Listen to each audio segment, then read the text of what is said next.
prefer, I'm trying to We get got plans to the downside, not the upside. how many plans the Cub Scouts? I'm talking certain departments, Okay. Department of Corrections, so hopefully.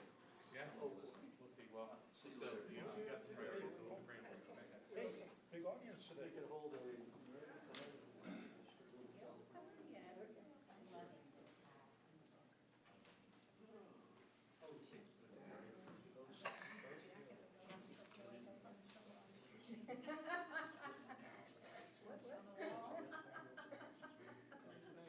Well, I'm pro leopard, my short comes.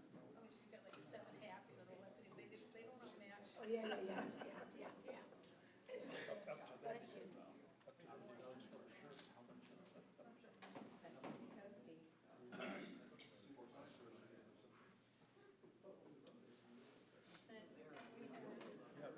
you did hear she's on the, yeah, she's endorsing the.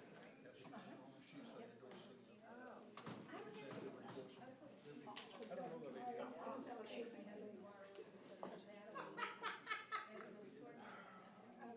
TMI. I had another message for Bill. I'm sorry, I forgot my email, but I'm going to. I wonder if you get reset at one time. It turns into a part-time job. Absolutely. I've seen a Bengal I'm gonna cat. have to sue the city for ADA non-compliance. We don't have the money anyway. The female's pretty small. Exactly what she said. She's around 4 weeks old. Ken Hilton goes, how much are they going for? Oh, 1,500 each. Are you serious? Is that her job? Does she do that for a living? She's had some serious medical issues. And, she had that chemo and all that, so. She's not working now, and this is kind of what she does. I brought more flyers, but I don't know if we need to do it now. Because they have. That they have all the photos.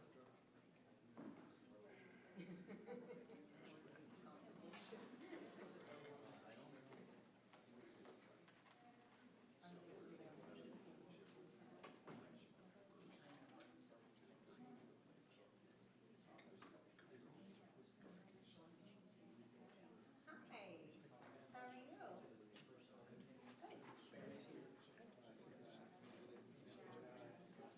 I was doing the math, did you see my wheels turn? Yeah, wait a minute. No, I'm just here to watch the master on his game, but easy. Cool. Okay, sounds good. And you want to have where am I going right now? Yes, is there some kind of like specific area plan? I told you it. Oh, no, I've had it on the, yeah. She said, Full readout, is that? Christmas time or any other time, and Jason people will do it. She enjoys Christmas. She really does. I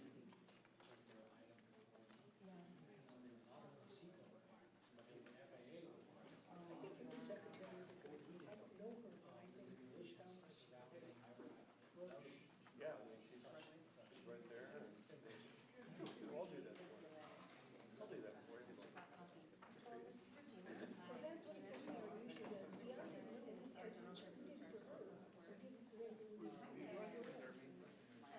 Oh, she was over here. Acting as secretary. Oh, wow.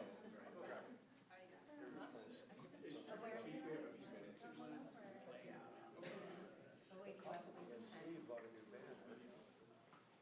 Sorry, we couldn't make sense. Such a bummer. Taking everything over his place. So, when is it, Because is my he guy back? really just can't check a calendar. Yeah, he'll be back. Tuesday. About 7:38. And you have enough help? I do, I do whatever you want me to. I'll get help. Do I get to be Holly hostess, welcome people and wave and stuff like that? Yeah, so You're gonna you be up there too, aren't you?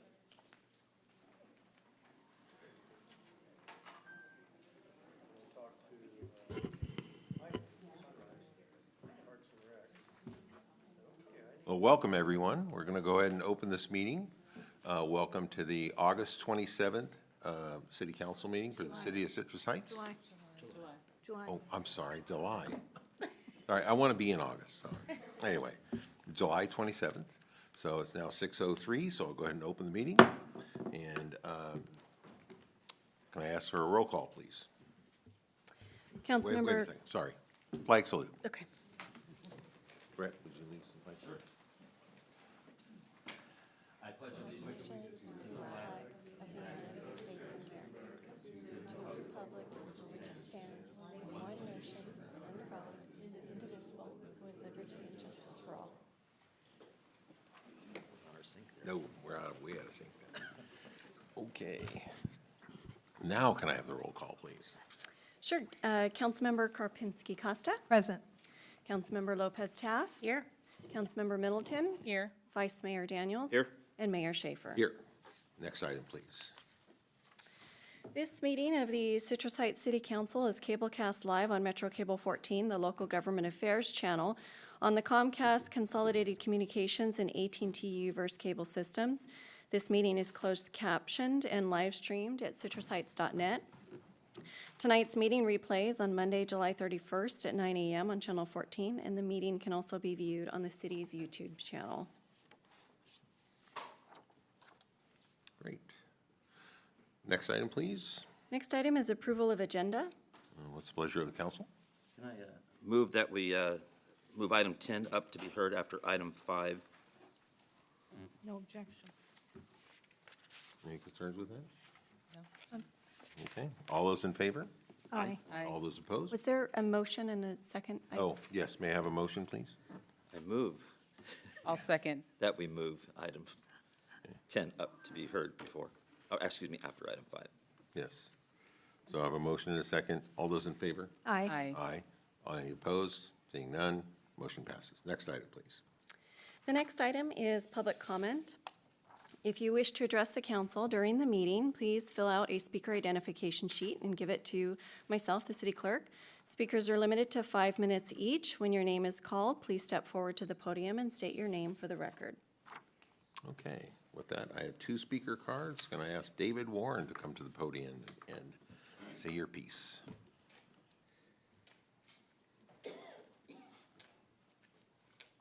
Good evening. About 2 weeks ago, I was sitting in the swimming pool at the 24-Hour Fitness and listening to a conversation between 3 very strange individuals, one of whom was stating that if the police ever came to take away his weapon, he'd shoot them. I've been watching the news, and the division in this country has become frightening. It is clear to me that in the upcoming election, even here in California, there's going to be a great deal of stress and division. And unfortunately for some, they will present that in violent manners. It is unfortunate that I see violence coming to Citrus Heights, because when I came here almost 30 years ago, I could leave my back door unlocked and not worry about it, but times change for everybody and everything. But facing the reality, it's time to start planning for 2024 for our community. The police not only have to service our community, but there's going to be mutual aid requirements that may come forward in Sacramento, in Elk Grove, or adjacent areas. And simply put, we don't have adequate protection and facilities for our police officers. We need to boost them to full staffing, and we need to provide them with all of the necessary equipment. Unfortunately, the manner in which the police department is now funded is not going to provide adequate funding. It's time to create a special assessment district so that we pay for the quality police services we're going to need. We can't wait until 2024 and all of a sudden say, turn on the spigot. We have to start planning now. I am truly fearful, for the first time in my life, that civil disorder is going to come in a significant manner. I remember civil disorder was sitting down in Sprawl Hall and throwing toilet paper out the window. Now civil disorder is discharging an AK-47. We can't allow that. We need to take care of it now. The planning can start now. If we have the time in this community to consider a special school district, we certainly have the time now to plan for the funding of an adequate police force in our community to protect and serve in a time that we're going to have a great deal of difficulty. I recently observed 4 patrol cars at the intersection of Auburn and Greenback. And what frightened me wasn't the fact that there were 4 patrol cars there. It was the knowledge that almost 25% of the police department was at one location. If something serious had happened, we weren't going to be able to adequately respond. So I ask you tonight to set on the agenda in the upcoming weeks and direct staff to prepare a proposal for a citizens committee to create a special assessment district in our community funded by an additional property tax to fully fund and prepare for what is disturbing, and so we can plan and make sure that we don't look back and say, oh my God, we should have done something. Thank you. Thank you, David. Good to see you, David. Next up, I have Kathy Morris and Bill Shirley of Chasen. They'd like to say a few things. Good evening, Mr. Mayor and council members. I am Kathy Morris. I am the outgoing president of Chasen, Citrus Heights Area 7, 8, and 9. And I'm introducing you to Bill Shirley, who is the incoming president of Chasen. And we want to remind you about National Night Out In. Bill? Thank you. I've worked with Kathy now for the last 5 years, serving as her vice president. I think you'd all know who she is. She's made her presence known, and we've been able to build great relationships with you and the city staff. And we've been so well supported by the city of Citrus Heights. So I first of all want to thank you. And I will do my best to continue doing that and reaching out to you when we need to. And once again, relying on our staff, our police department, so we can be a support to the city and to our community. I think we had 90 people out at our last meeting because they were talking about our famous intersection at Fair Oaks and Old Auburn. And plus, we also had an election. And that was great to see. And then how do we maintain that? And that'll be our challenge. Also, just a reminder, you know, National Night's coming up. It's this coming Tuesday. It'll be over at C-Bar C, and we're going to look forward to seeing all of you there. We can feed you, we can entertain you, and if you want to go down a 24-foot dry slide, go ahead. We'll make sure pictures are taken. Thank you. Great. Thank you, Bill. Congratulations. I have a question on the next item, this next speaker sheet from Tracy Vasquez, and she wants to talk about streetlights. Is this related to the lighting and landscaping item? I don't think so. Oh, okay, all right. So come on up and let's hear what you have to say about streetlights. Good evening. My name is Tracy Vasquez. I live on, excuse me, Fallworth Street, which is over by the library. It's in the older area of Citrus Heights. I've lived here for 20 years. My house was built in 1958. There's a lot of houses in my little neighborhood that were built in the 50s, 60s, 70s, 80s, and 90s. My street is the next street over from Van Maren, and it is used as a thoroughfare for many people. People walking their dogs, people that are cutting, they don't want to walk down Van Maren, so they cut down our street to cut to the other areas behind our area.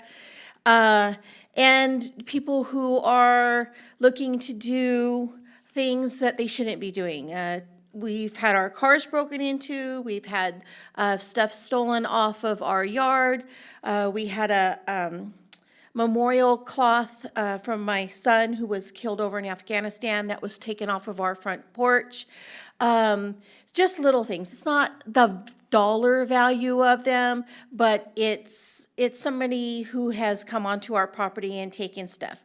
Our street has no street lights. There are 3 other streets that intersect my street that all have street lights, and our street, as well as Kittery and Cobalt, which is a main thoroughfare, have no street lights.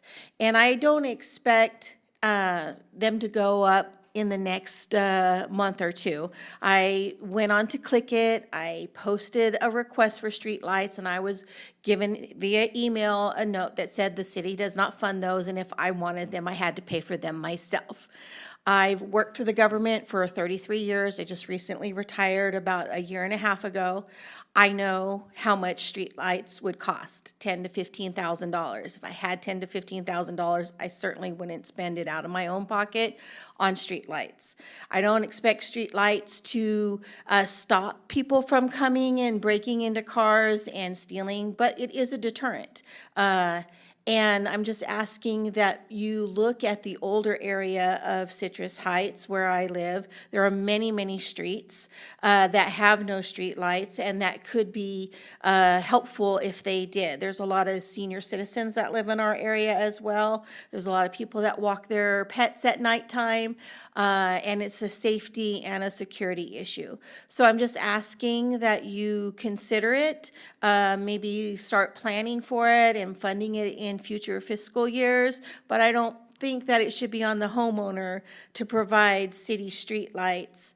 I think it should be the city that provides those in those areas when streetlights weren't something that was required back in the 50s. And that's all I had to say tonight. Thank you. Thank you very much. All right, with that, move on to the next item, please. The next item is comments by council members and regional board updates. All right, let's start with Councilmember Middleton. Thank you, Mayor. Let's see. First on my list is the Cal City's legislative update. We reaffirmed our priorities and kind of narrowed down what bills we're going to be focusing on come September. And our 4 key priorities are to protect and expand investments to prevent and reduce homelessness for each city, throughout our state. Also to increase the supply of affordability in housing while retaining local decision-making. Improve public safety in California communities, so increasing our public safety and what that looks like and where that funding is going to come from the state budget. And finally, to protect, increase, and modernize revenue streams for local priorities such as streetlights and public safety. And we're going to oppose any efforts that would reduce or eliminate funding from cities, including unfunded mandates. So that was a very productive 2 days on the board of directors there. So I came back and I did I went to talk to Eric at Parks and Rec. He is the director of community programs. There's an awesome event coming up. It's a swim night and a movie night that's coming up August the 12th at Rush Park at the Rush Pool. I encourage everyone to get out there. I know it's right after school starts, but I think, with the kiddos coming back and kind of being a little bit wound up, it'll be a great way for folks to kind of relax and enjoy something that's in our community and it's free. I also went to the Sylvan Middle School. They opened their first futsal court, which is basically street soccer, or as I like to call it, pickleball for soccer. I mean, it's like a third of a soccer field. It's on the asphalt. They converted a basketball court, and kids can go out there during the day, during the recess. They don't have to wear special shoes. They can wear their sneakers and play a quick game of soccer and, and run around and have a great amount of time. It was put on by Sac Republic in partnership with Kellogg's. I got to take a picture with Tony the Tiger. Yes, I also let my children take a picture with Tony the Tiger too, but I'd had to make sure Tony the Tiger, I loved Frosted Flakes when I was a kid, and that was a great moment to do that. And let's see, what else did we do? City Scoop. Oh my gosh, so many folks came out to City Scoop. That was amazing and a fun time. My boys enjoyed it. I got to see a different part of the community that I don't regularly see, and it was so nice to see folks coming out and enjoying Leatherby's ice cream, which is the best ice cream in our city. And that wraps it up for me, Mayor. Great, thank you. Dr. Jana Karpinski-Costa, what have you been up to? Well, I went to City Scoop too, and I'll ditto Councilmember Middleton's comment that it was incredible.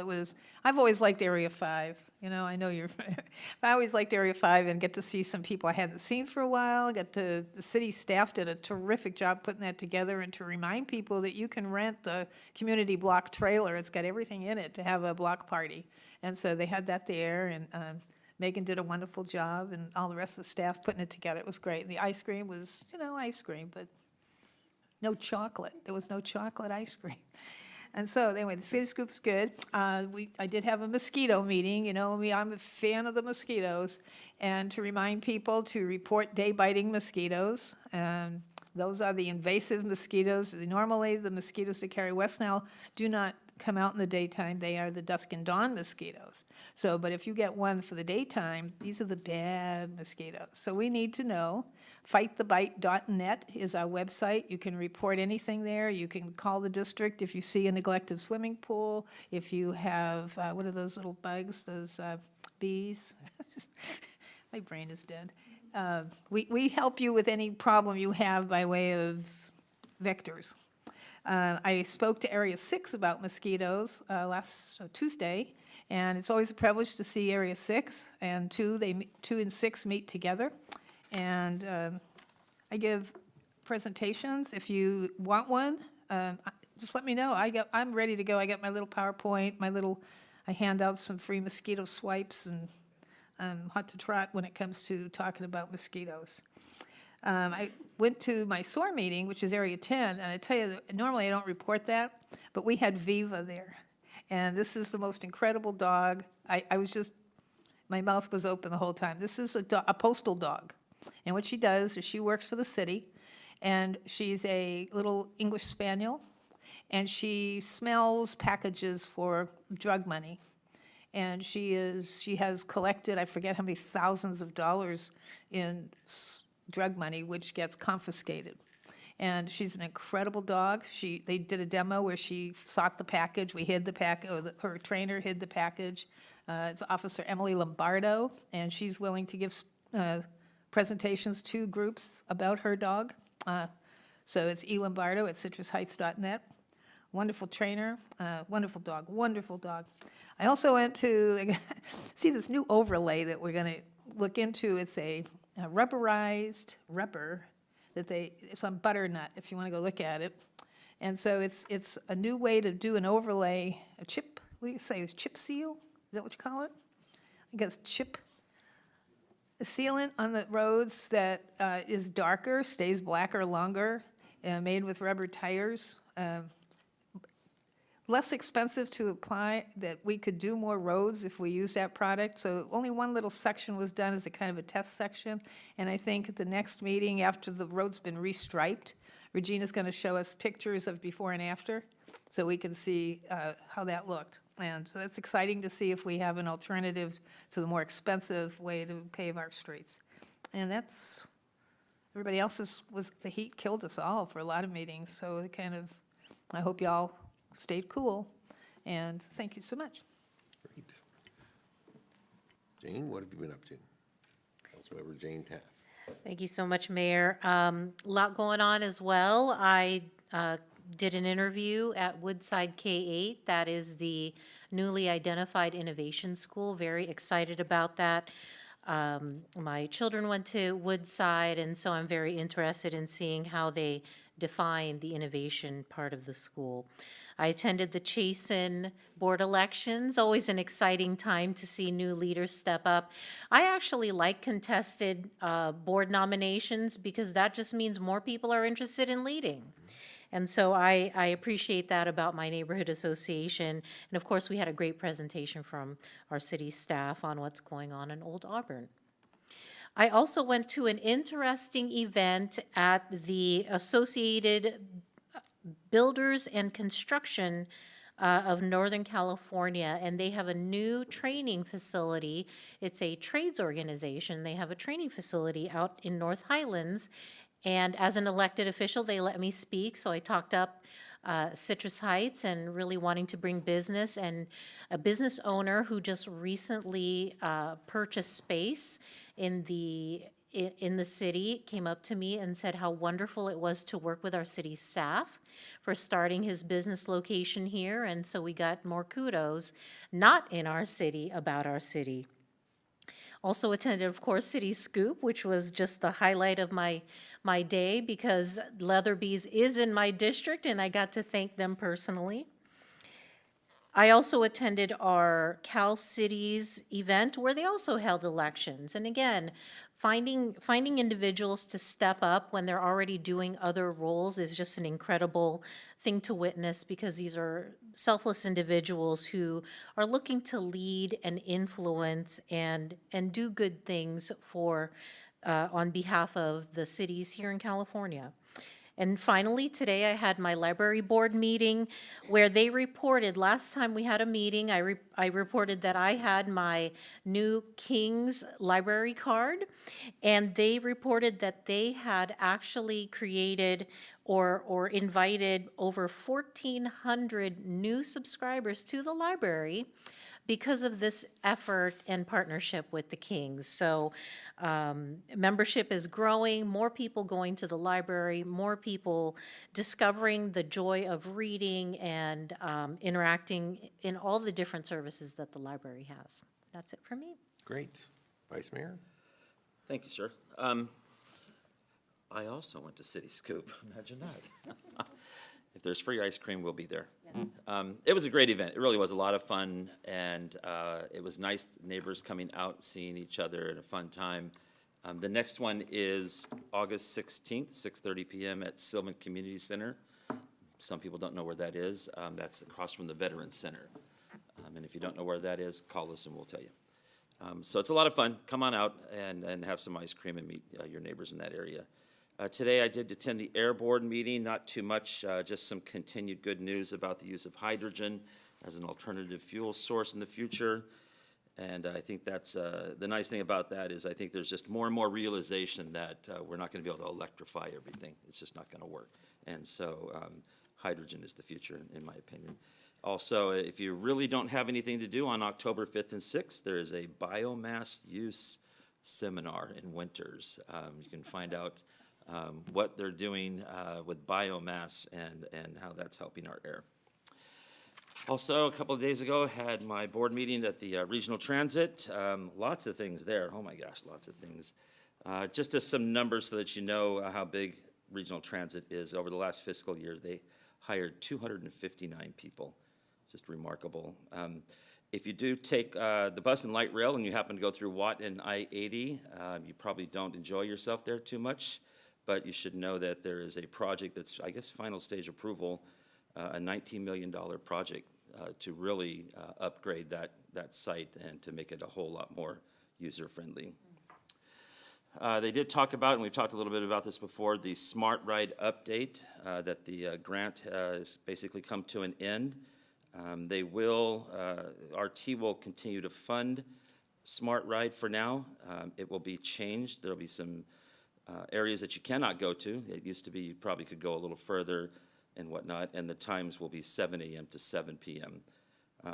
So kind of look for changes in that. It still covers a 165 square mile area when you throw in all the different areas that you can get around in, but it's just not going to be as available as it was before. I did go to Birmingham, Alabama, I think it was last week. As part of my role on the RT board, I went to the American Public Transportation Association seminar. Lots of great stories, lots of different ways to do public transit from all over the country, a lot of ways to do different boards. And one of the nice things about it, going back to Smart Ride, is that there are agencies out there that do contract with Uber, Lyft, and whatnot to reduce the cost of providing smart rides. And I took Uber while I was there, and we went 5 miles in 9 minutes, and it cost $10. And that's about a fifth of what it cost if you take an Uber, a smart ride here. And so hopefully we're stirring up some energy behind contracting in the smart ride industry and help people out. National Night Out was mentioned, August 1st. Just so we're clear, if you want to go over to the CBAR-C event, it's probably right up there as the top event and whatnot, but there are also all kinds of events going on in your neighborhoods. So look online and whatnot and find a nice spot and know that they're a lot of fun. There will be food at most of them, and so that should get you out there too. But get out, see your neighbors, get involved, and have a good time too. Please remember that on August 10th, school opens. Get involved with your kids' education. Don't expect somebody else just to take care of your kid all the time, and get involved and get involved in protecting your child too. Nobody's going to protect your child better than you. So keep your eyes open. If you see something, say something.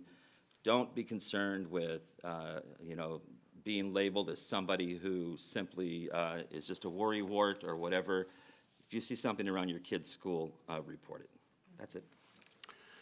Great, so now it's my turn. So I sit on SACOG, and SACOG has been on hiatus for the last month or so, or we have the next meeting coming up, I think it's next Friday.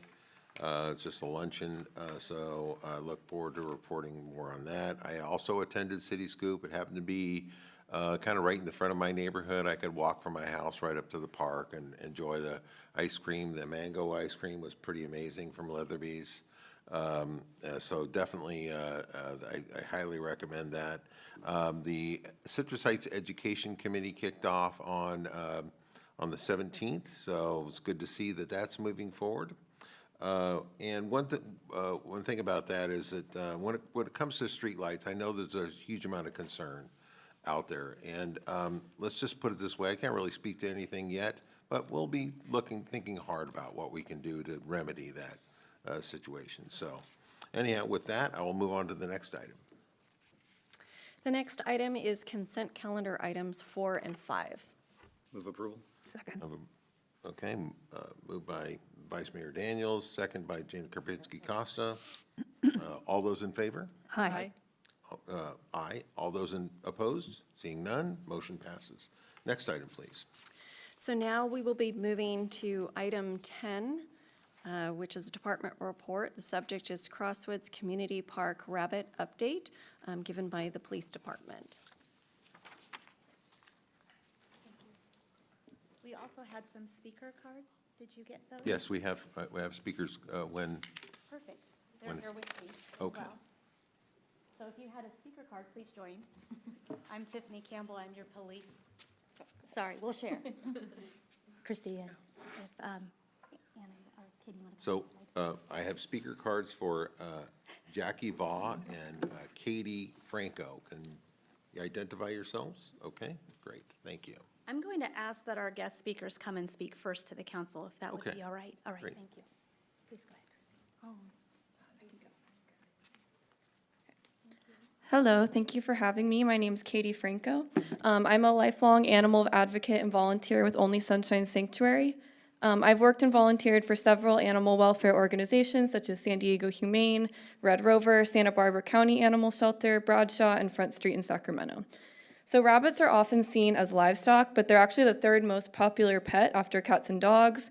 I've had all sorts of pets such as cats, dogs, rabbits, reptiles, and I can tell you rabbits are just as affectionate and smart as all these other animals. But unlike them, they're prey animals, so people often think of them as just kind of objects. So people kind of treat them like objects and like livestock. So the ones that are being abandoned at Crosswoods Community Park are no different. They're completely different than wild rabbits because they don't have the instincts to survive, but they deserve the same 5 freedoms as other domestic animals. And I don't know if you're familiar with the 5 freedoms, but this was a thing started by organizations such as American Veterinary Medical Association, ASPCA, and just about every animal shelter and animal organization in the world. But these 5 freedoms are freedom from hunger and thirst, freedom from discomfort, freedom from pain, injury, and disease, freedom to express normal behavior, and freedom from fear and distress. And the rabbits at the park do not have any of these freedoms currently, unfortunately. So we ask that the city works with shelters and rescues to find solutions for these rabbits instead of letting people continue to abandon rabbits there and allow people to keep coming, bringing their kids to the bunny park without realizing how actually cruel it is, because so many of the animals there are actually getting sick and injured and all horrible things we've seen. And the rabbits are doing damage to the buildings. They're burrowing under the library and the community center. They attract rodents with the foods people bring. And there's a deadly rabbit pandemic going around called the Rabbit Hemorrhagic Disease Virus Type 2, RHDV2, that we have to vaccinate all our bunnies against. And it's really bad and being tracked by, all the public health organizations. So some of the solutions that we'll hear from Tiffany today, we definitely support them. Public education around signage and education of staff at the library and at the community center, educating people on the difference between wild and domestic rabbits, grants for shelters and rescues or helping the park bunnies. A spay-neuter clinic for rabbits especially would be fantastic because a lot of vets around the area don't spay and neuter rabbits specifically because it requires certain knowledge. So thank you for having us, and thank you to Tiffany so much for working with us and giving us the time and space to have this conversation. Do it for the bunnies. Thank you.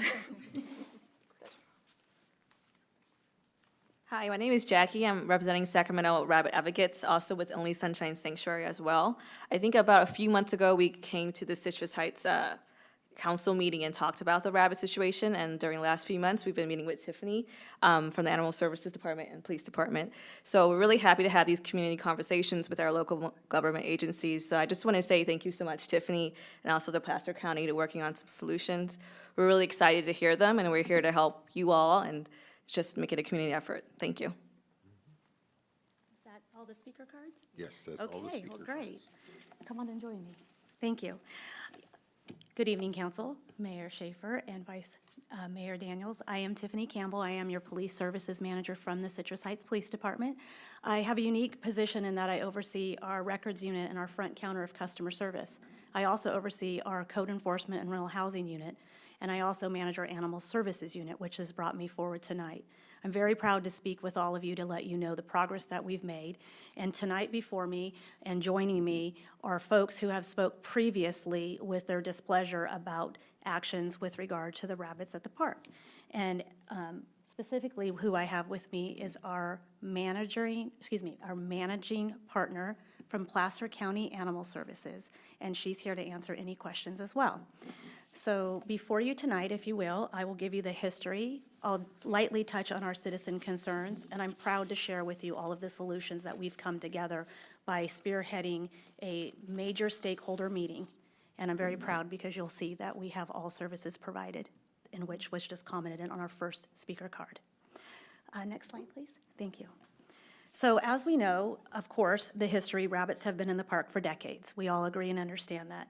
We learned through a big conversation with all of us involved. At one time, there must have been more than 15 of us, to include our chief building inspector, our animal services team, our commander, our director of the Sunrise Parks and Rec, the manager of the Placer County Animal Shelter, myself, advocates, veterinarians, a manager from the Crest retirement community. All of those folks came together, and so many more, code enforcement, and our animal services officer. We all took the time to come together to hear one another's concerns and learn how we could help each other, and I'm very proud to share with you what we've done. We understood and we learned that you can see by this picture that there is habitat research that indicated there's a mixture of breeds at our local park. We have wild rabbits, which are thin and stealthy and able to get away quickly from their predators. That's how they're built. And then we have our domestic feral rabbits, which are a little bit more round and not really made to stay out there in the wild. It's natural that they procreated. And that's what we learned, is that our advocates are out there to try to help these particular rabbits. So through conversation, we learned that if we used education with one another to understand what the advocates were out there to do, which is help to collect the domestic rabbits and get them spayed and neutered and have them adopted out, that would be beneficial. The advocates are not there to touch the wildlife, and I think that's very important that we make sure we understand that. And through the signage at the park, there was a common understanding of what the difference was. Also at the park, there was a conversation about the difference between the two rabbits, and that being shared with the retirement community out there was very beneficial. And some damaged relationships from the past came together, and folks were actually making friends and being collaborative. So through this process, what we learned is that everybody has the same goal, which is to have a higher quality of life for our animals and to ensure that illegal dumping is not happening. We did not find that we have not caught anyone ever illegally dumping at the park. It's not to say that it doesn't happen. We have not been out there to catch that, okay? But moving forward, here is our plan together. We're taking a multifaceted educational approach where we will do education through our website and really showing that Citrus Heights cares. We are going to talk about prevention and goals. Specifically, there will be a scheduled and supported predetermined rescue day. So the park will know that they're out there, the community will know that they're out there, and we will have a code enforcement officer or an animal services officer present to help with this. It won't be every day. We talked about as a team that it could be a few times a year, specific to when these rabbits are primarily procreating, should we say, or are in there. The whole goal, again, is to offer support And the team had asked for a spay and neuter clinic. And I'm proud to report that our Placer County Animal Services Shelter has agreed. May I say the amount? The team was asking for 10 or 15 rabbits to be spayed or neutered, and Placer County has offered to take care of 20, which is $4,000. This is a big delight for all of us, and I know everybody's very happy with that solution because that helps the rabbits that are domestic become adoptable by others, and that really is ultimately the goal. So with that said, we agreed that we would encourage our community to report illegal dumping of the animals, and most importantly, we're extremely thankful for the opportunity and the partnership that was created through the director of the park and through ourselves at the police department and animal services, and truly to stand before you, to have the folks before you that were displeased with the lack of service in your perception allowed us to open up communication and come together as a group and really show that Citrus Heights cares. I'm really proud of this endeavor, so thank you very much. Any questions? Next slide. Questions or comments from council? Dr. Jana Karpinski-Costa, who happens to be a veterinarian. I'm the veterinarian on the Yes. group here. You don't mention anything about prior testimony at the podium was that these rabbits are also suffer from various ear mites, illnesses. I don't see anything in your plan to treat the ones that are there that have issues. Is that part of your plan? Part of the plan, yes. Part of the plan is first to ensure we had thorough communication with the right folks with this new outlook on what was in the past is in the past, and that we're here to help today, our current team.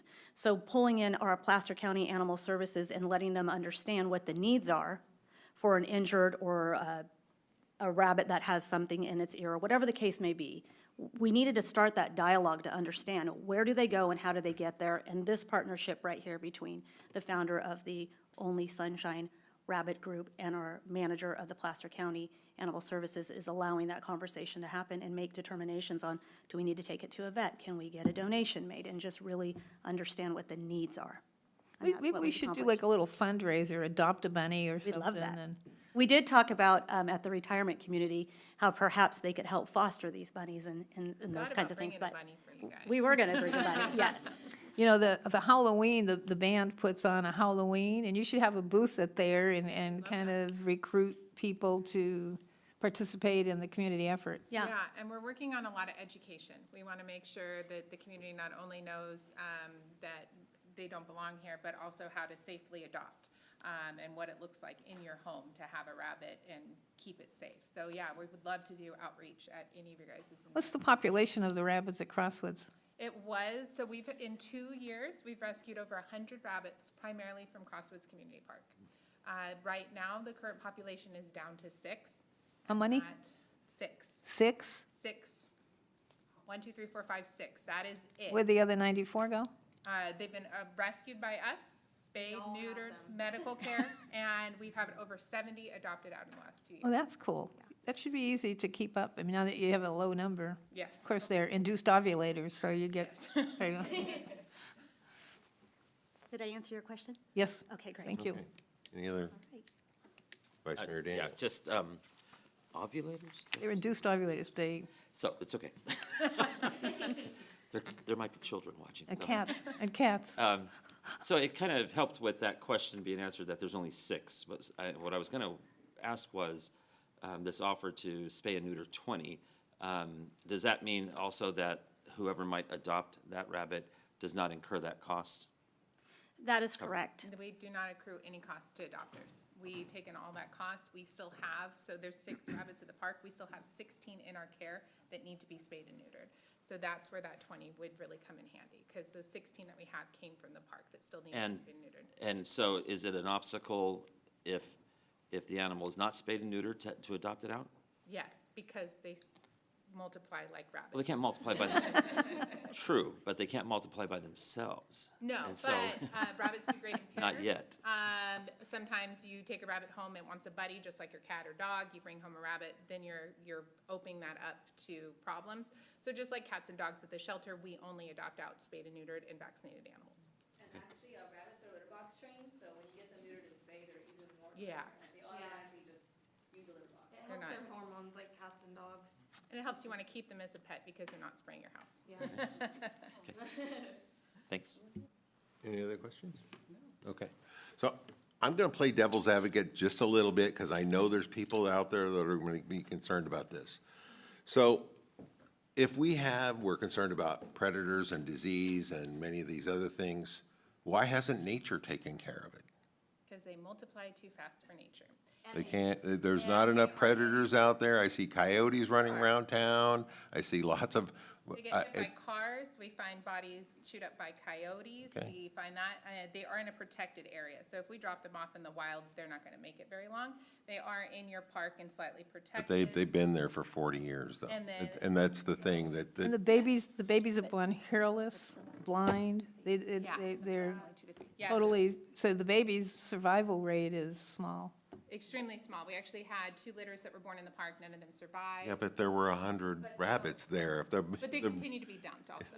And then also part of it is, say you take your rabbit at home, you spay and neuter it, you keep it inside, and it's living its life. And life expectancy is 10 years. In the park, the oldest rabbit we've ever found is only 3 years old. So that life expectancy is significantly shorter.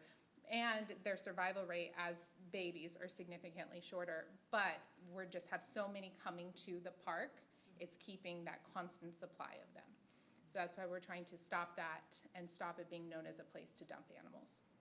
okay, fair enough. A prominent news article in Florida, I don't know if you saw it, but Oh, yeah, there's I an entire city overrun by rabbits. It's become a public health issue. It can become out of control very quickly. And they're asking for $40,000 to fix their rabbits in this park. It just became national news. So we're trying to prevent that from happening in your city for the rabbits and for you guys. Just get a pit bull. Yes. Okay. All right. Are we ready for the next item? Thank you very much. Thanks for coming, appreciate it.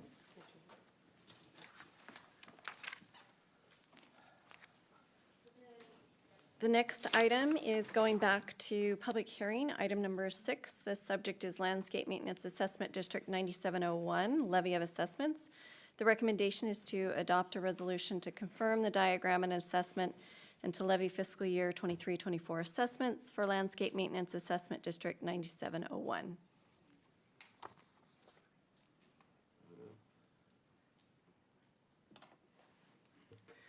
Good evening, Mayor, Vice Mayor, council members. Regina Cave, General Services Director.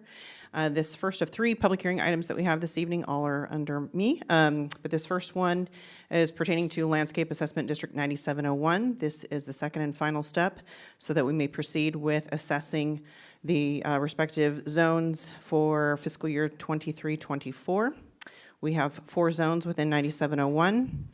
Council approved last month to go ahead and set the public hearing for this evening. Subsequently, a notice was posted. So this evening, the request is for council to open the public hearing and receive any comments, close the public hearing, and then approve the proposed levies for 23-24.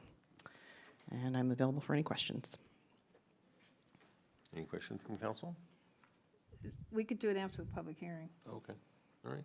I mean, after the public. All right, so I'll go ahead and open the public hearing. Anybody wish to speak on this item? Seeing none, I'll go ahead and close the public hearing. Now, do we have any questions or concerns with council? Dr. Jana Kerpes? At the last council meeting, I asked staff to prepare, just a look into how much we subsidized Zone 4, Creek Ridge. Zone 1 and 2 pay for themselves, 80 parcels in Zone 1, 82 in Zone 2. They pay $131 and $122. Zone 3 is pretty much, there's a shortage a little bit, but they pay $42.50, and they're a little bit short. But Zone 4 pays $42.50, has refused to raise their assessment 3 times, and we have subsidized them to about $125,000 over the years. This year alone, it's $15,000 that comes out of our Measure A money. Measure A or? Gas tax. Gas tax. Now, that gas tax would go somewhere else if it wasn't going there, and I'm thinking roads, because we all want roads. And, every little bit helps, even if it's only $15,000 this year, $15,000 next year, and cumulatively, it may be significant. So what I would like to see, even though I know I'm going to support passing that for this year, I would like to see us look for ways to, I know that in the past, we have tried to go xeriscaping to decrease the water needs, but I would like to see us find a way to combat that burden on the rest of the, I mean, nobody comes and waters my front lawn and makes my front beautiful, but it seems that the rest of the taxpayers are paying for 111 parcels' share of this beautification of their front lawn. So I'd just like to see a way that we could attack it more, whether we redesign it to be a beautiful rock formation, or, I mean, there are some beautiful rock formations. The church down in Rancho Cordova, there's a beautiful little waterfall on it, but that's cute. But, you know, it's just that when you look at all of the zones and all of them, I mean, there are over 1,000 parcels that are paying their share. Some of them are quite high, geez, $753 for one assessment district. And it's just that this one's the smallest amount, and it's just they come and scream that they don't want us to decrease the service, but they're not willing to pay. I mean, if I go to buy a car and I have this much money, I can't buy a car like this. I can only buy a car like that, and that's why my car's little. So I would like to see us, at least by next year, when this comes up again, to have some way that we can, over this next period of time, reduce that amount, that burden on the rest of the city. And I'd like to have my council members support that. One thing I just want to sort of reiterate is that's $753 per parcel. I know, and this one, That is, but Creek Ridge is only $42. right. So I guess my point is that people kind of brush over the $753 without realizing that that really is per parcel. That is a very expensive assessment. And again, we're facing a subsidy that we're taking money away from roads to pay for lighting and landscaping. So that's really something to really carefully consider how we move forward on this. They have had an opportunity to increase this upon themselves to maintain that, but they refuse to do so. Correct, and one of the biggest challenges, if I may, for this specific zone is that this is a heavily renter-occupied neighborhood traditionally since pre-incorporation, and when we had made efforts the 3 times before to solicit the votes, we did receive a very low count, and of course those votes were mostly not in favor of increasing.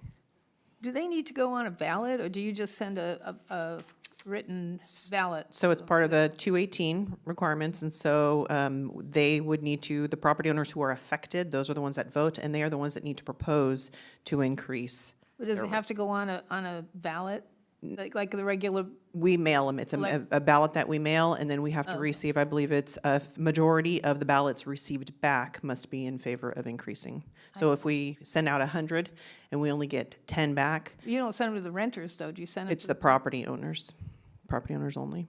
But many of the times, if they are rental homes, the property owners usually aren't living in the vicinity, or they are absentee owners. But there's really no incentive for them to respond. Clarifying question for you, Regina. Is there an option not to provide the service?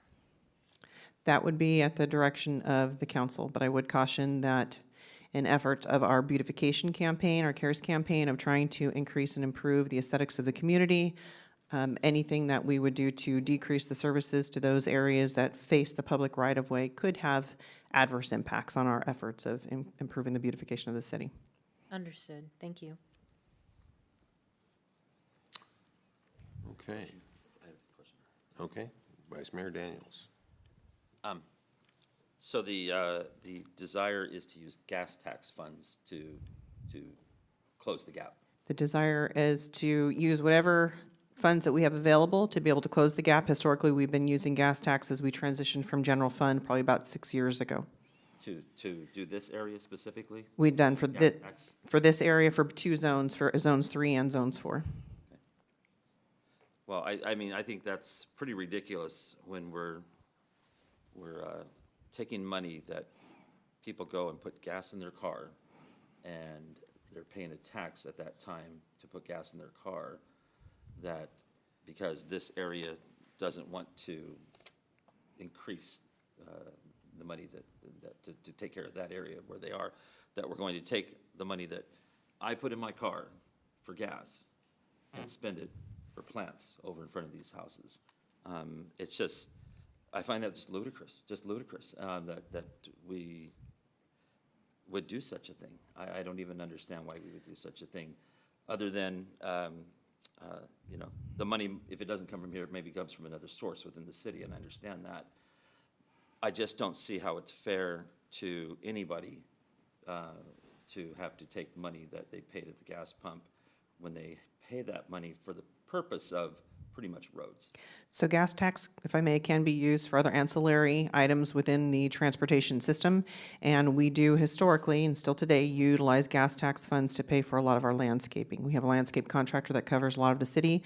In addition to the 12 zones that we manage, the landscape assessment districts, we have general landscape areas. For instance, Area 5, the park over there, we utilize gas tax money. We spend about $20,000 a month just on basic maintenance of our landscape system, utilizing gas tax funds. So this is not out of the norm to use it. However, in this case, like I said, we used to use general fund years ago as part of these 2 zones. And then subsequently, we transitioned and started utilizing gas tax funds to be able to save some of the general fund dollars. Can I make a suggestion that we, before we accept a motion on this?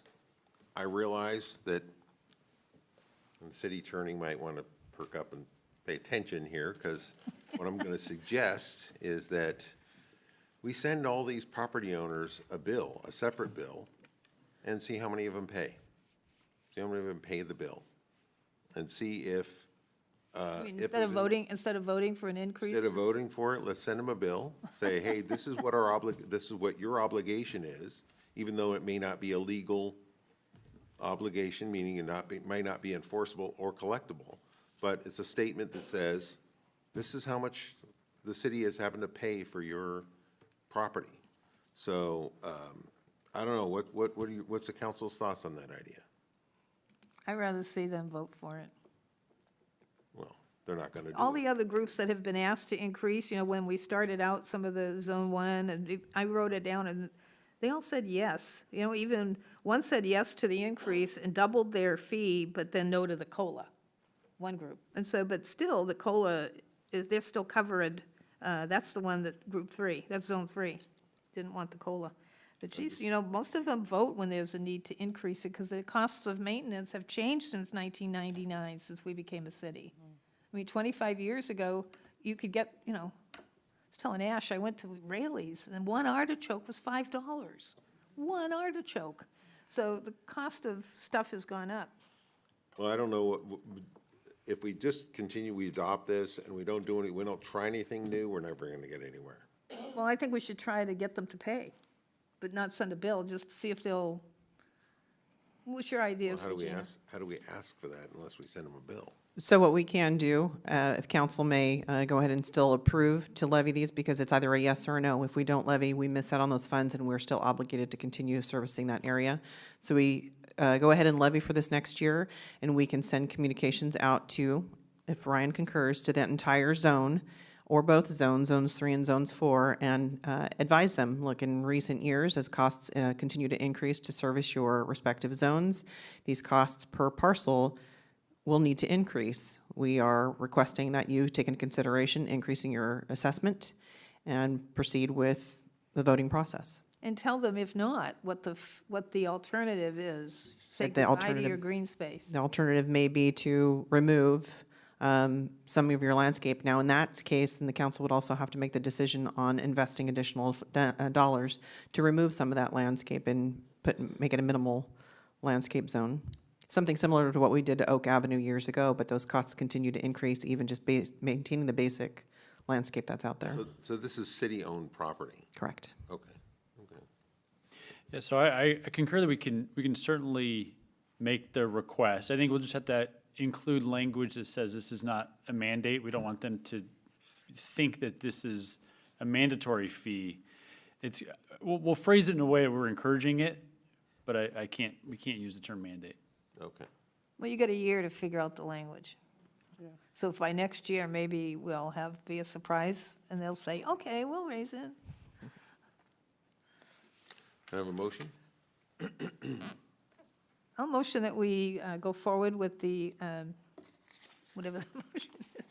Go forward with the next stage. What is this? This is the, adopt the resolution to confirm the diagram and assessment and levy the fiscal year 23-24 assessments for landscape lighting maintenance district 97-01, zones 1, 2, 3, and 4. I have a motion. Do I have a second? Second. Motion by Costa, second by Taft. We need to do a roll call vote, or we're going to do it all at once? Okay. All those in favor? Aye. Aye. Aye. All those opposed? Seeing none, motion passes. Next item, please. Next item is public hearing, item number 7. The subject is Landscape Maintenance Assessment Districts 9801, 9802, and 0301, levy of fiscal year 23-24 assessments. And the council has before them 3 resolutions for each of the districts to confirm the diagram and assessment and to levy fiscal year 23-24 assessments. Can we do them all together, or you have to open the public hearing, but can we do them all at once, or do we have to do them separately? We do have to do them separately. They're separate resolutions, but Okay. you could do them one after the other at the end of the Okay. presentation. Any questions or comments from council members on this? Okay, seeing none, I will open the public hearing. Anybody like to speak on this item? Seeing none, I will close the public hearing. Are there any additional comments from council members? No? Seeing none, can I have a motion, please? I move that we adopt a resolution of the City Council of the City of Citrus Heights, California, to confirm the diagram and assessment and to levy fiscal year 23-24 assessments for landscape maintenance assessment districts number 98-01, Stock Village units numbers 1 and 2. Thank you, Councilmember Middleton. May I have a second? Second. Second by Costa. All those in favor? Aye. Aye. Aye. All those opposed? Seeing none? Nope. Did you vote for it? I voted aye. Okay. Seeing none, motion passes. All right. And we have the next motion on the second one is, can I have a motion on the second item, please? I move to adopt the resolution of the city of the City Council of the City of Citrus Heights to confirm the diagram and assessment and to levy fiscal year 23-24 assessments for landscape maintenance assessment district number 98-02, zone 1, Sorensen Ranch, zone 2, Autumnwood, zone 3, Mariposa Creek, and zone 4, White Ranch. Have a second? Second. Middleton, thank you. Okay. All those in favor? Aye. Aye. All those opposed? Seeing none, motion passes. Next resolution, please. Have a motion on the next resolution?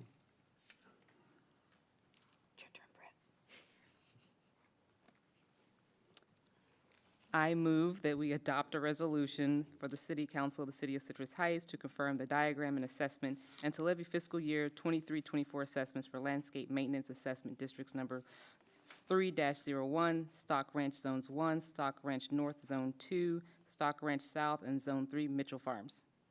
And do I have a second? Second. Okay, I have a second by Taft. And thank you, Dr. Jana, for offering that up. Okay, all those in favor? Aye. Aye. All those opposed? Seeing none, motion passes. Next item, please. Next item is public hearing, item number 8. The subject is Citrus Heights Lighting Assessment District, levy of fiscal year 23-24 assessments. And the recommendation is to adopt a resolution to confirm the diagram and assessment and to levy fiscal year 23-24 assessments for the Citrus Heights Lighting Assessment District. Question by the council? I don't have a question, but I have a comment. Okay. Once again, we're in the hole in this. We haven't raised I live on the $2.50 street, that I don't have to pay that much because I don't have any lights. Probably similar to the lady who doesn't have any lights. So, and once again, this is one we're using our Measure A money for this, and so it's a tax that is being spent for lighting. I think the lights in the city are horrible. I mean, we need more lighting in the city, there's no doubt about it. So I'm in favor of voting for this proposal, but I'd like to look at ways that, my thought was, when I read the staff report, was, I know sewer is gonna raise the rate. They haven't raised the rate in 7 years, but it's only gonna be like $1. So, and that seems $1 for that many people that are in the service area is significant enough, because, so my question was, how many parcels do we have in the $2.50 zone and in the $17 zone? And if we were to ask people to increase their rate so that we would not be spending Measure A, if we were to ask them to come up for, I mean, I'm thinking you could double my $2.50 to $5 a year. And this is not $5 a month. This is not a tax every time I make a purchase.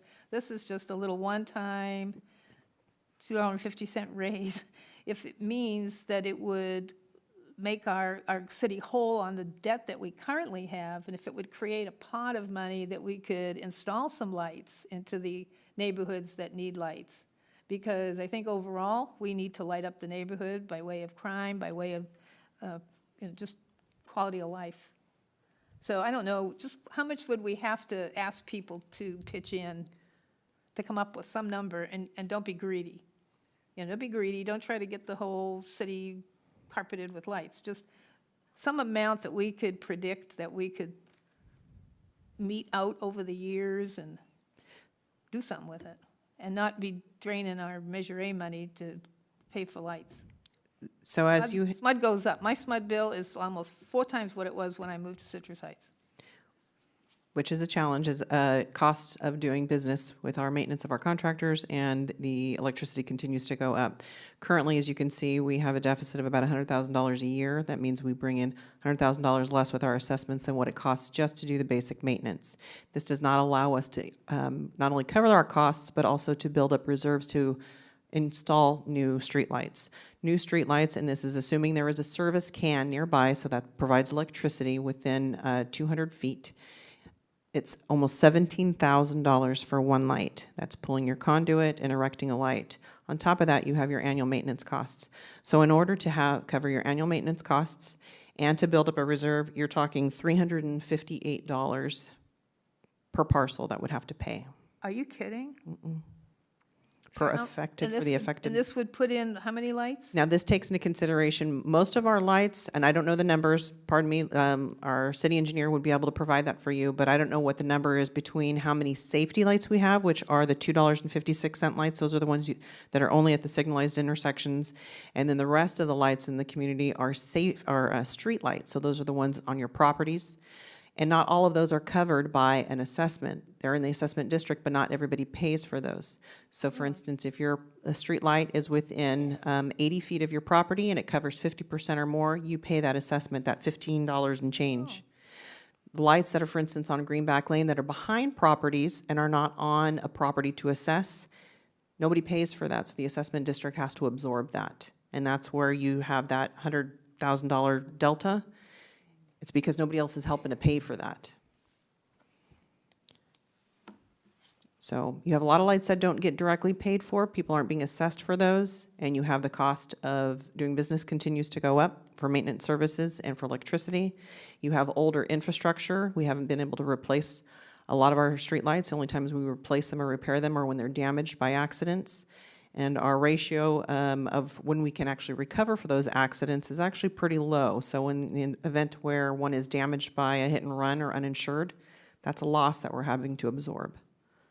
Well, now that we have this fancy grant writing outfit working for us, maybe there's a grant out there that, this is a safety issue. We continue to look for those, but in many instances, even on our capital projects that are federally funded, we do not receive funding to pay for those. We are having to pay for a lot of those. It just depends on the color of money, but there really is no direct grant out there to pay for safety lights or street lights.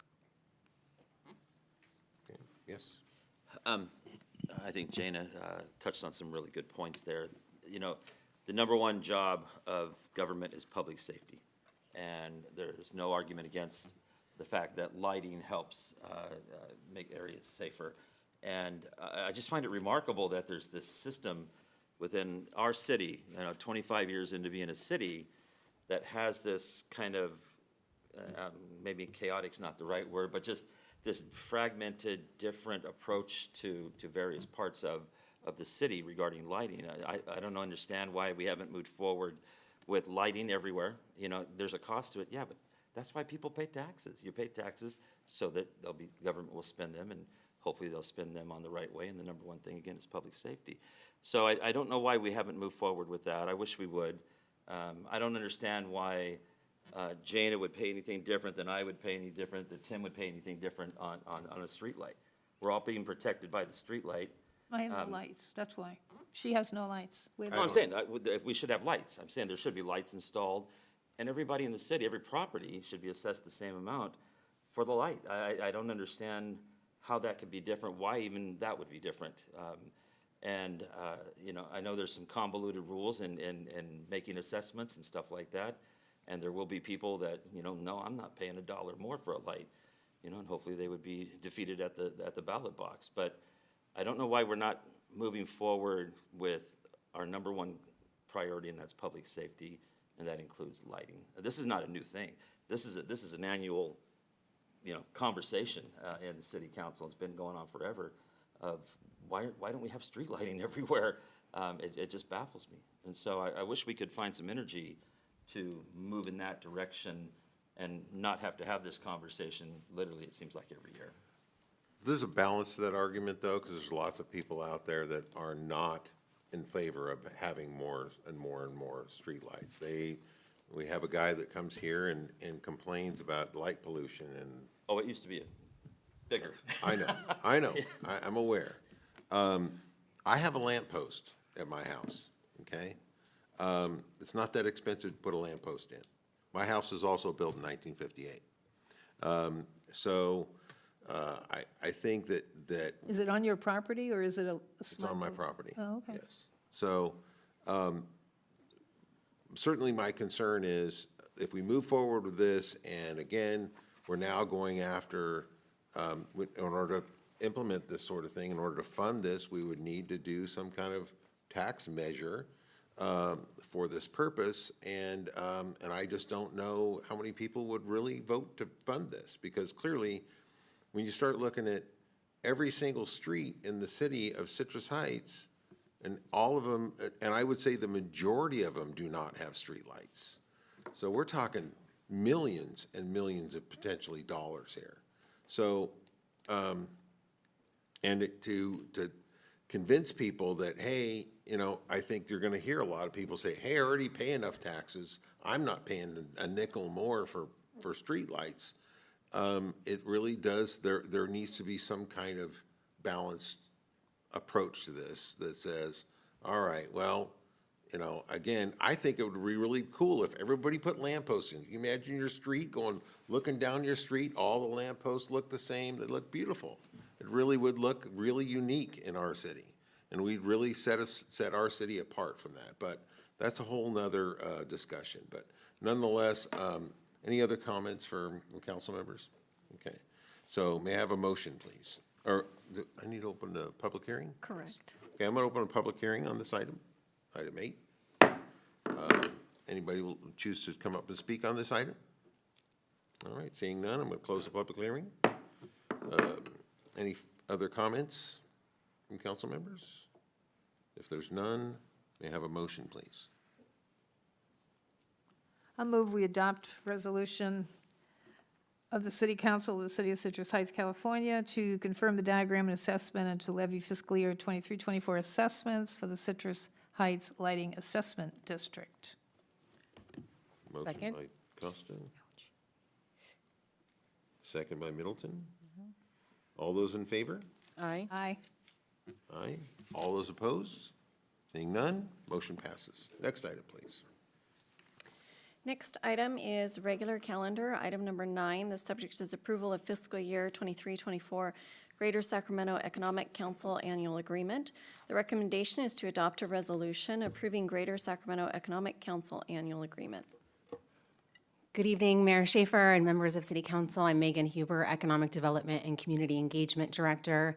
This is an annual item that Council has considered since 2015, the inception of our partnership with Greater Sacramento Economic Council and their inception as an organization as well.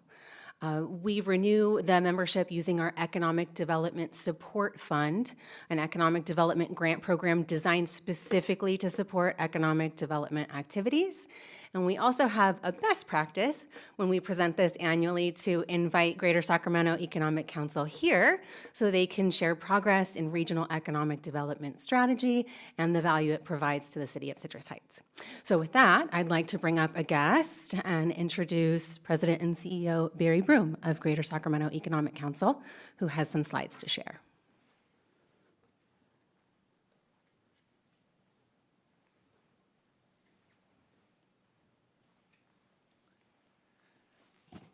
Thank you. Thank you, Mayor. Thank you, Council. Ash, thank you. I told Megan, you know, basically having made presentations my whole life, one of the toughest things is to follow the rabbit report. You know, you just can't. It was so compelling, wasn't it? It was kind of interesting. I love how people think through all these things, you know. So I told her, I said, you never want to follow someone who's better than you at a presentation. So I thought the rabbit report was really interesting. Keeps you hopping. Yeah, yeah, exactly. So, well, thank you. So, I'll take you through a presentation. It's a little bit longer than it probably should have been, but I want, you know, I'm kind of experimenting with these. So thank you, Mayor and Council, for some experimentation. So this is who we are, right? So basically, you know, let's just, you know, talk about Sunrise, right? So we're building a trade area to reactivate Sunrise, right? So if you're Sunrise, your trade area is a region. And if you're the airport or if you're the universities or any other critical assets, you're really working on a regional footprint. And these assets rise and fall based upon regional performance.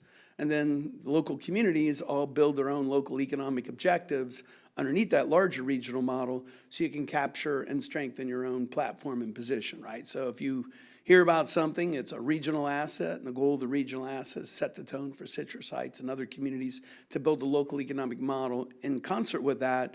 And then we bring the top line economic support to the market, and then a set of services that a community can't perform to do necessarily on its own, and so it's a cooperative pooling model. Obviously, 85% of our funding comes from the CEOs, so we also give our CEOs something to do.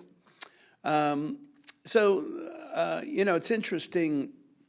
I never know what good news is anymore because you never know how people respond to things, right? But, you know, this is historically would be considered really good news that we would be the local choice of the Bay Area.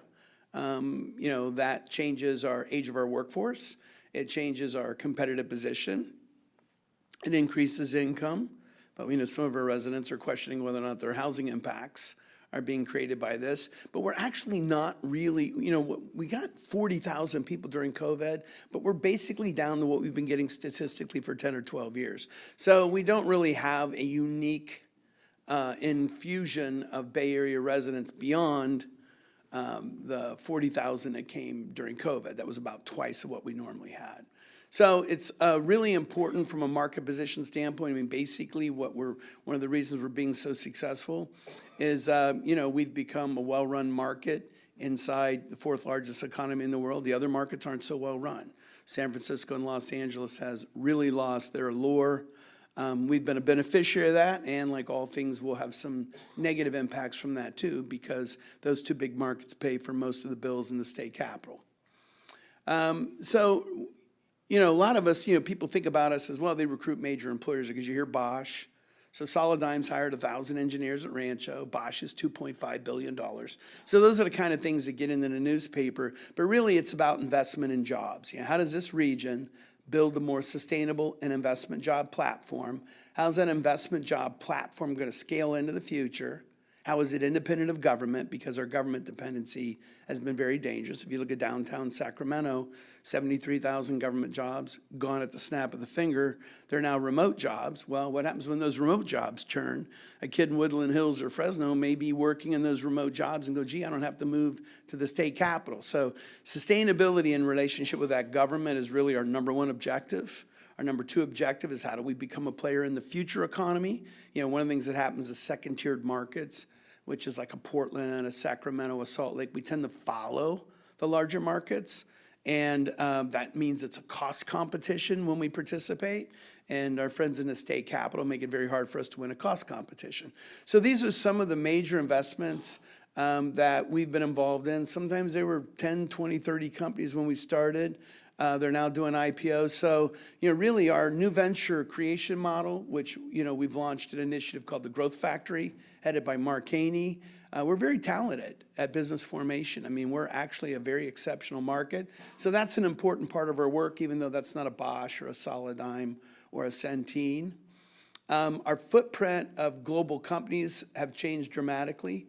Solidigm is at 1,000 jobs, another 1,000 be 1950. Solidigm's headquarters has now relocated to Rancho Cordova, and the CEO from Korea has moved here. So, you know, you can never tell, right? So he's actually even committed to coming on our board. So that is extraordinary, and Solidigm will do go public in 3 years. So we will have a Fortune 500 headquarters in our region, in Sacramento County. It'll be the first one in our history when it goes public. And then, of course, Bosch isn't on there yet, but these larger companies bring in supply chains. You know this, Mayor, because you're a professional in the field. They do things that give us a lot of lift. So we try to pay attention to industry, not big or small, industry. And if it's a small company, it'll become a big company. If it's a large company, you know, it'll support the small companies by being a supply chain service provider to it. This is our current pipeline, which, you know, we're now almost 35% of the in-market activity of California. That's amazing. So we're about 5% of California. We're about 35% of California's business pipeline, which when you consider how big those other markets are, is, again, Mayor, as you know, great for us, dabbing my forehead when the UCs and the Cal State schools want their bills paid, right? So we got to fix the economy throughout the state.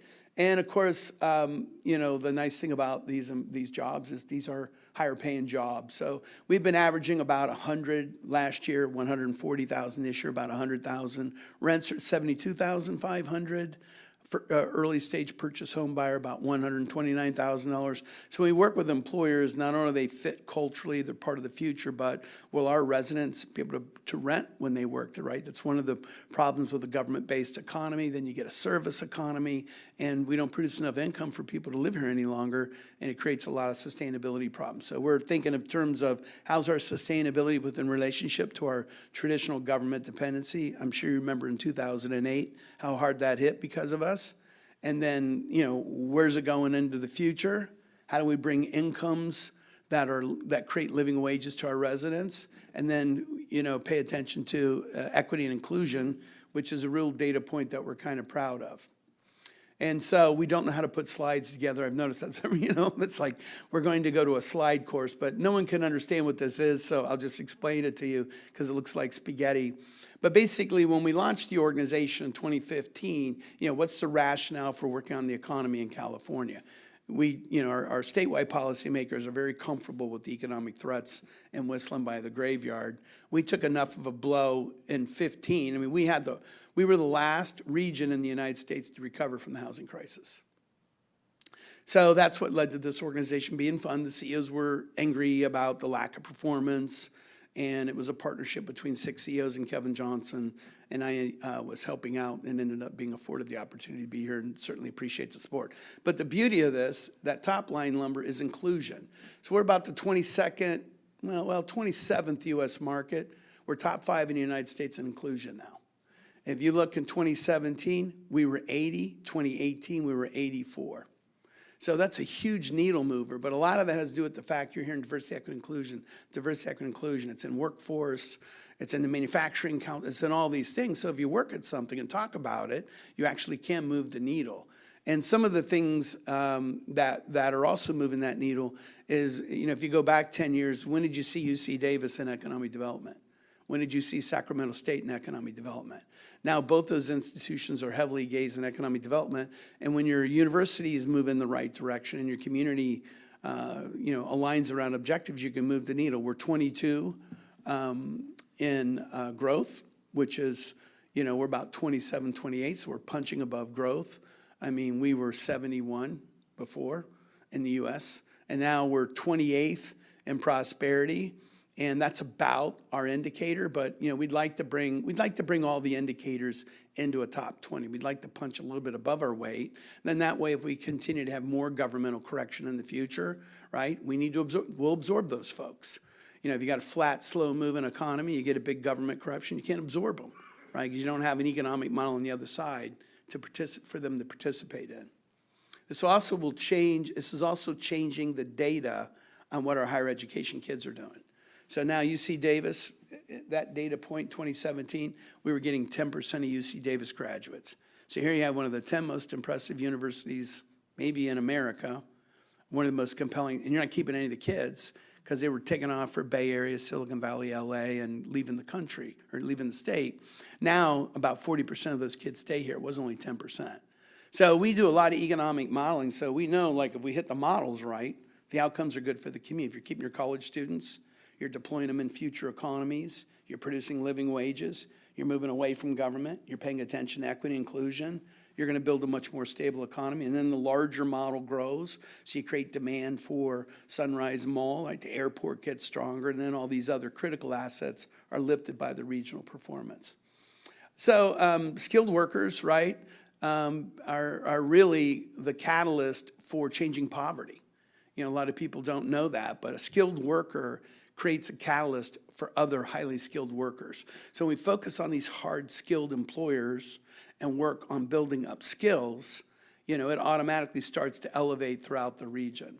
So I'll take you through this relatively quickly because it was a little bit longer than it should be, but just the things that were launched post, 2015, obviously 9 of our CEOs are Sac State grads, so the Carlson Center, which is a really successful entrepreneurship program, one of our board members, Dale Carlson, put $6 million into it. Project Attain is the goal to get the graduation rate to 50% and to retain our kids.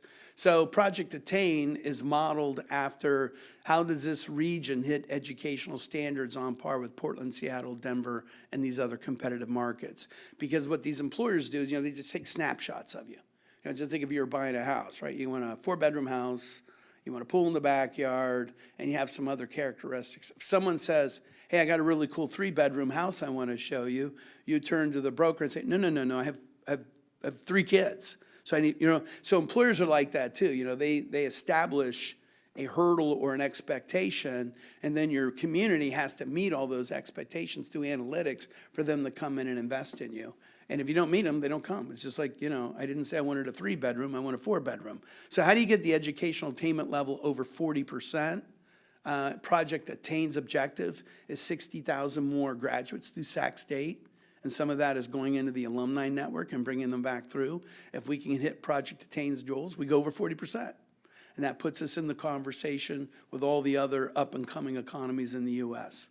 So then the Mobility Center, which, Mary, you know that's probably the new Major League Soccer bid. It'll be around for the rest of my life, but, hopefully we'll get that built. So we're making a lot of progress with our universities, and every time you strengthen universities, 75% of our kids at UC Davis and Sac State come from underserved backgrounds and diverse backgrounds. So building up those universities and then capturing those kids and building an economy around those kids is another reason why those DEI numbers are moving.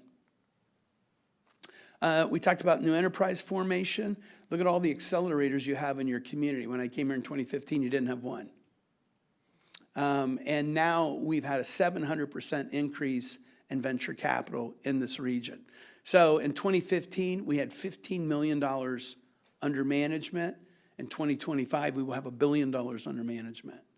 And that's early stage. And the reason that's important is the more mature venture funds in the Bay Area, the one advantage we have being near the Bay Area, those larger funds will put money in here. So Azra Games, received $20 million from Andreessen Horowitz right out of Palo Alto.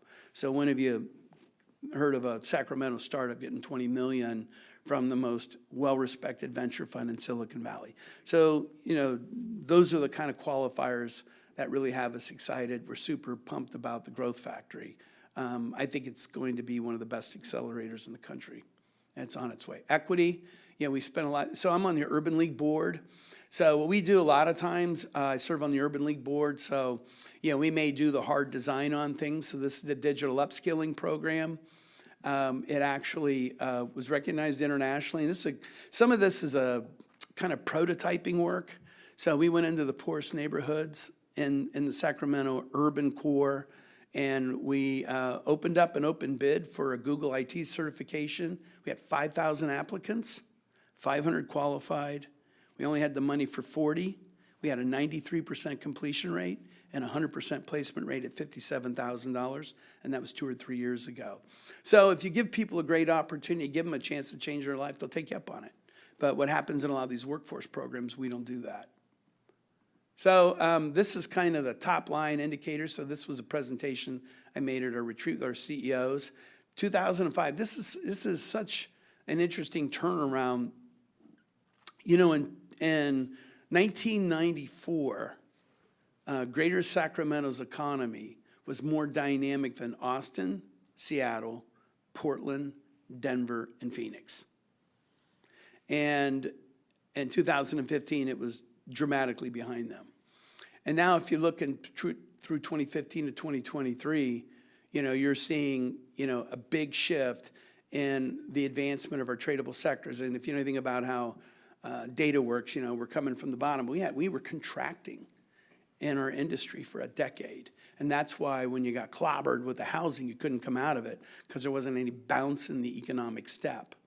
And now what's going on is the bounce is occurring in the economic step, and that is built, around industries, innovation, universities, and then the larger economic objective. So all of our GSEC communities get a significant return. Economic impacts have huge financial returns. I'm working on a project. I'll give an example, just talking about Bosch as an example. So you can imagine what Roseville Electric looks like as a public utility standing out there by themselves, right?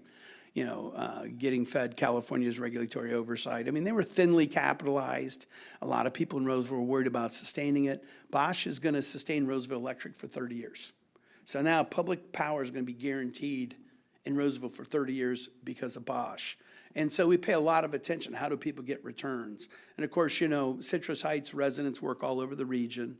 And so basically the goal of the organization is how do we give you a return? How do we produce services and support for you you can't produce on your own? And then obviously you're pooling your resources with other communities. So, just our analytics is, probably $600,000 or $700,000 a year. So obviously, if Megan and Ash are working with the developers on Sunrise, we can crank out all the numbers, the data. If employers are asking questions, we can do that. And the ability to have access to that's critical, especially on big investments. So this is we'll know in 6 months. We're making a lot of progress. So the Mobility Center is a large high-tech engineering asset.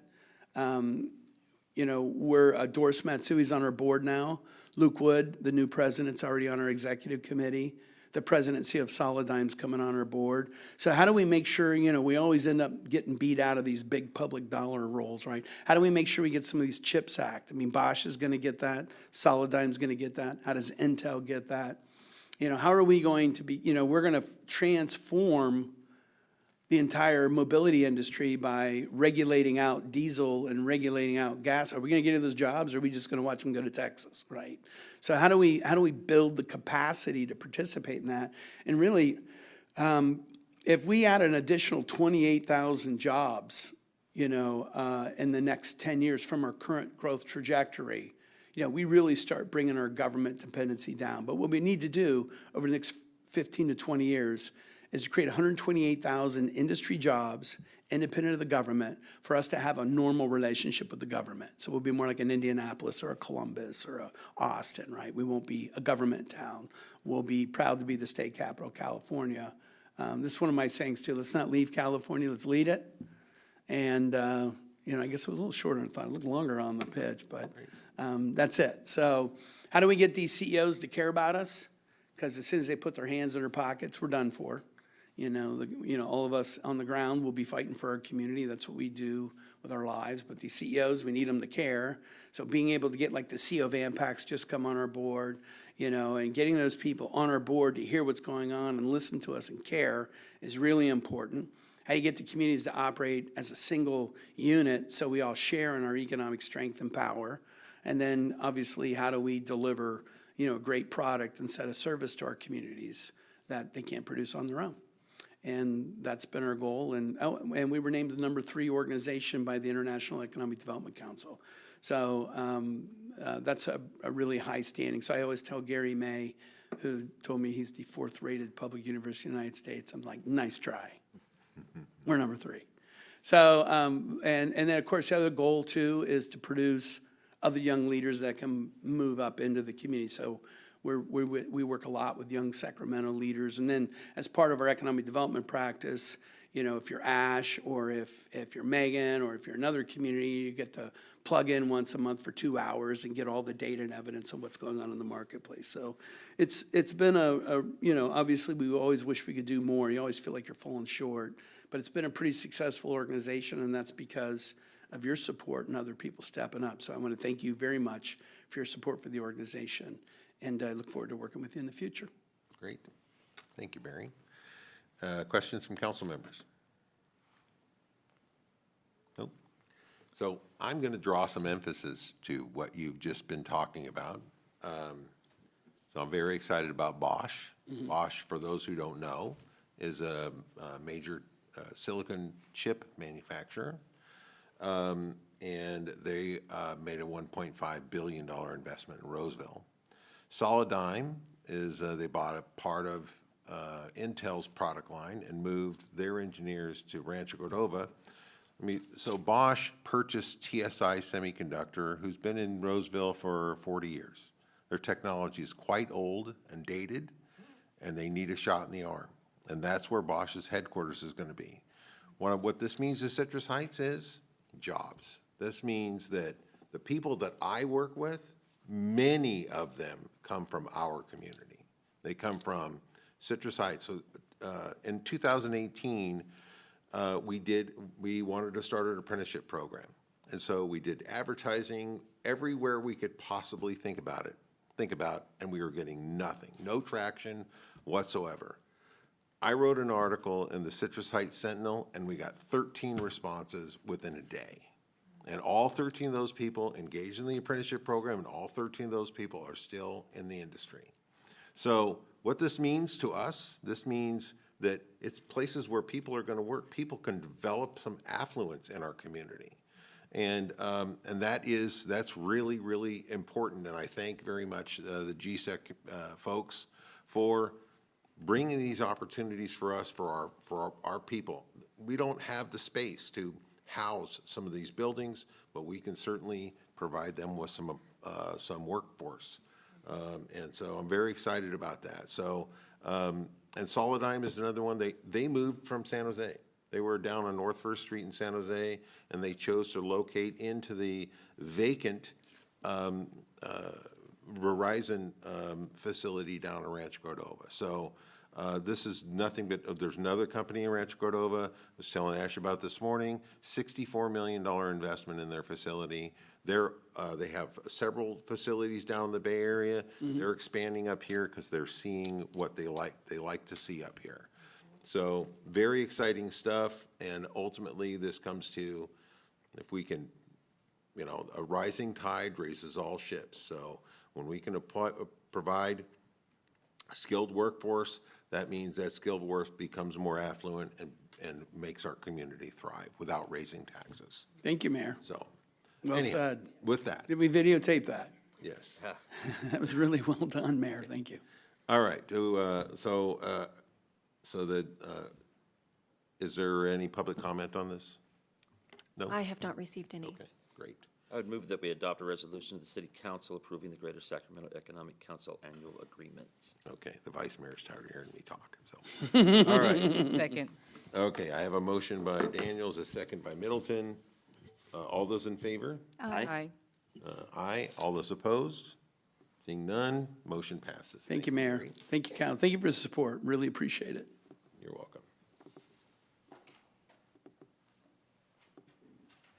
Okay, next item, please. The next item, we're jumping to city manager items.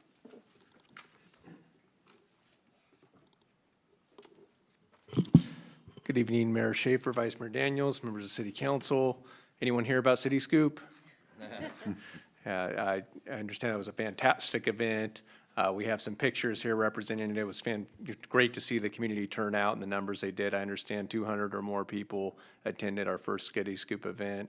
A lot of great efforts by our community engagement team on that, as well as our General Services Department, who helped deliver so much of the infrastructure that it takes to put an event on like this. And we had, I think, most, if not all of our departments were represented there as well. And also wanted to thank our sponsor, Leatherby's Ice Cream, who went ahead and provided ice cream for the event. Fantastic to have a local business engage with the community in the way that they did. So some fun pictures here, as you can see, and I think we've got a couple of slides here that show that. Some good times here. I know all members of the council were there, and really appreciate your support for this event. And it's not our last one. Let's see if we've got another slide. Yeah, perfect. Thank you. We've got a next one coming up on August 16th at the Sylvan Community Center, and then we'll be coming in the fall on September 20th at Westwood Park. August 16. Can we work with the Veterans Center across the street to use their parking? Because there's not going to be much parking spaces. I know Area 11 is going to be coming. They're going to have to drive. And there's not a lot of parking on that street because it's residential. So I'm just, in the parking lot, by the time they set up the booths that they had, plus the van, we're going to need more parking. We have some traffic experts on our team here that we'll coordinate with to talk through parking. And at that chocolate ice cream location. would be nice. Just close Sylvan Road. Yeah, this That'd be- close Sylvan Road. We'll definitely get a big turnout for that. It might be big. Area 6 is going to come, and so it's going to be, people are going to have to drive to get there because they're coming from all over. No, I appreciate those comments. That's certainly something I'll talk to our staff team about. But great to have good success with an event. Oh, it And was so wonderful, yeah. success usually builds on success, and so I hear you on that. But glad we're having a couple more opportunities to have some ice cream with the community at different geographic locations and really kind of meeting people where they are. So more to come on that, but thanks to all the council for your attendance and participation and support of this. Thanks to our staff team. This did come from Director Huber is relative to the idea on this, working with her team to execute, as well as our wider team. There was a lot of participation on this event, and I appreciate everyone's efforts on that. And that concludes my updates. Great, thank you. Next item, please. Next item is items requested by council members or future agenda items. Anybody? I have a question. A long time ago, we buried a time capsule. Did we ever unbury the time capsule? It was 25 Talking about years? the one in here in City Hall that's in the end cap of the, Is it in City Hall? it's at the end cap of the. Have we opened it?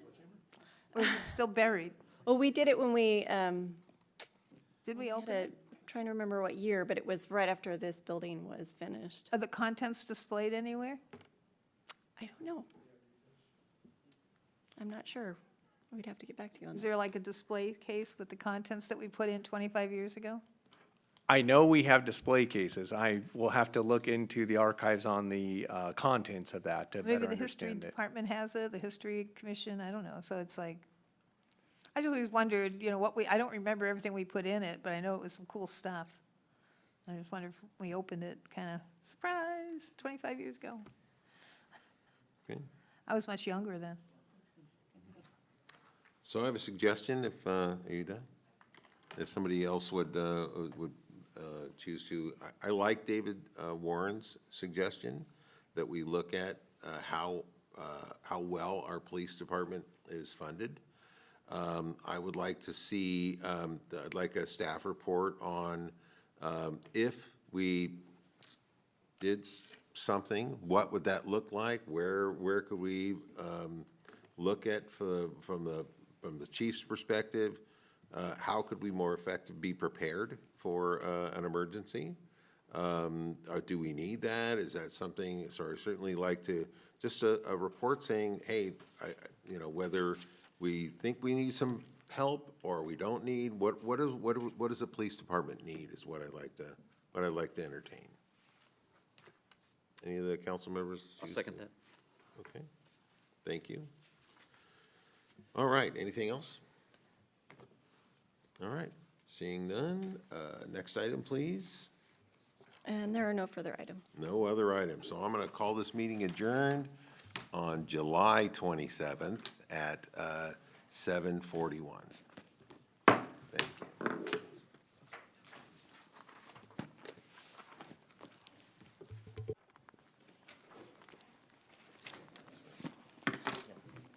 Ashley needs to go around, come up.